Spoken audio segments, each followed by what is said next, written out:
Prudence messed up big time. Now, this is the take of a lot of the audience on the Prudence Apinoko issue.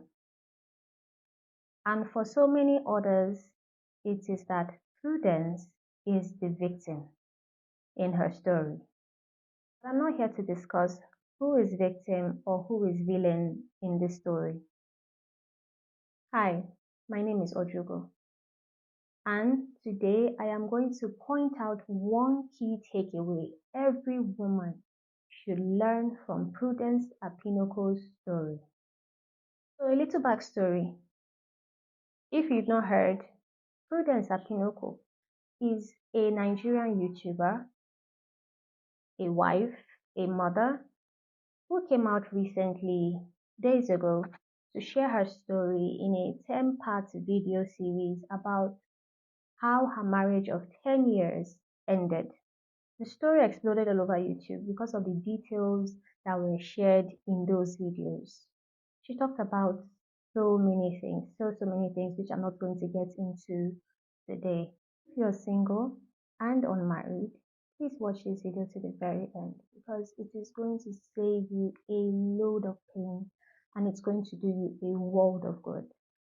And if you're married, please watch it as well because there's so many lessons to learn. So picture this. Man meets woman.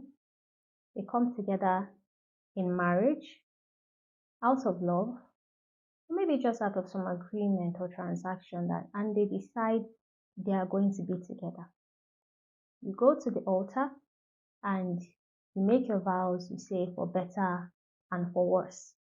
And in most cases, when you are making those vows, it doesn't really hit you yet. You don't really realize what is involved in those vows. What is for better or for worse? That means it is safe to say or to anticipate that there are going to be good times and bad times in that marriage. It's expected, right? So, the good times, let's not dwell on that. Everybody loves a good time. But what about the worse? For better, for worse? What about the bad times that are going to come in the marriage? And it's those bad times people expect that you're going to sit in that marriage and stay through it, whatever happens. This is my clear message to you today. Know your worth. Bad times will come in a marriage. There will be worse situations, but you need to know what manner of worse you can stay within. What kind of worse you can accept. What kind of worse you can bear and for how long you can bear it. Before you jump up and say, me, I can't take this, I can't take that from any man. Wait. You can't really know your worth if you don't know yourself clearly, intimately, and know the intricate details of your personality and what makes you up, the deepest part of yourself. Which is why on this channel, I'm an advocate for self-mastery for every woman. You must know yourself. If you've never taken out time to do so, please, for this rest of the year, take out time to learn who you truly are. You must get to know yourself on a deeper level, not up like so many things you say you can't bear. When you get to that bridge, you realize, my sister, you can bear it. So what am I saying? Take out time. Like, see it as a homework you must do. Get a book. Write everything down you need to know about yourself. Ask yourself questions. Before stepping into a lifelong union with any man, know thyself. Know yourself. What are you good with? What can you take? What can you not take? Where do you draw the line? What's your threshold for pain? How much pain can you bear? And you need to know what is a deal breaker for you when it comes to marriage. A lot of women have husbands that cheat, and they know it. Some even know the man is cheating with, but they stay back. Reasons best known to them, I'm not here to decide why they are staying. But the same man can go out and steal, like armed robbery, and the woman will pack her things and leave. Because for her, that's a deal breaker. Is what it goes against her principles, it goes against what she can bear. Like you don't want to be involved with some maybe illegal things. For her, she will just leave. For another woman, a man can be beating her, pounding her every day like pounded yam, but she'll still stay there. Yes, you might say she has coconut head, but she'll stay. I'm not saying it's a good thing, but she can bear that one. But if the same man, she catches him cheating, she might just pack her bag and leave. Personally, I used to joke about it. I used to tell my friends that, well, thank God I didn't marry a man that is abusive because I don't have power. Like, you see, I don't have strength. If you just slap me once, like if just one slap, I'll just lie down. I'll just lie down there. That's all. I won't even stand up again. They will take me to the hospital. Anything they will do, I will just faint because I know myself. I don't have that kind of strength.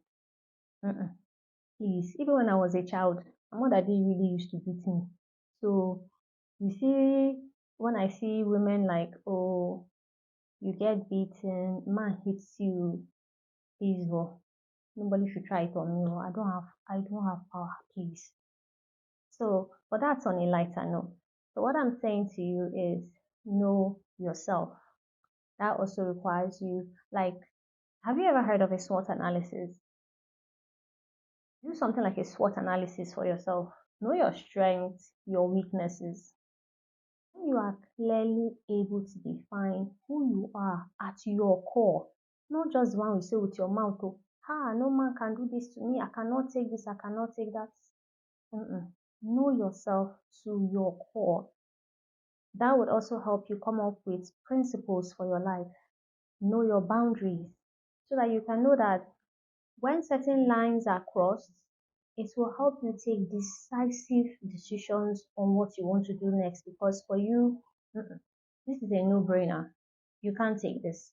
And I know so many people have so many opinions online, but in your own life, in your own matter, forget about what other people are saying because another woman's pain threshold will be different from your own. So don't jump up and react based on what you hear people say or people's collective opinion. No. Now, I'm an advocate of marriage being forever. I love the concept of marriage. I believe marriage is a beautiful thing. I've been married for over a decade, and I can confidently say marriage is a blessing. But in my book also, marriage being forever does not mean everything goes. Just a quick clarification. When I say know your threshold for worse, when it comes to worse, there should be negotiable worse and non-negotiable worse. Negotiable worse is when in a marriage there's maybe unfortunate incidents, ill health, loss of job, financial issues. Those are things that a good woman can navigate in a marriage. But for the non-negotiable, these are things that are on the extreme. For different women, it can be infidelity, gambling, illegal activities, domestic violence, sexual assault, and just to mention a few. Now, in the case of Prudence, yes, she has shared her story, but we don't have the full details. But it's safe to assume that Prudence has reached her worst. For those of you saying, why is she coming out to say it now?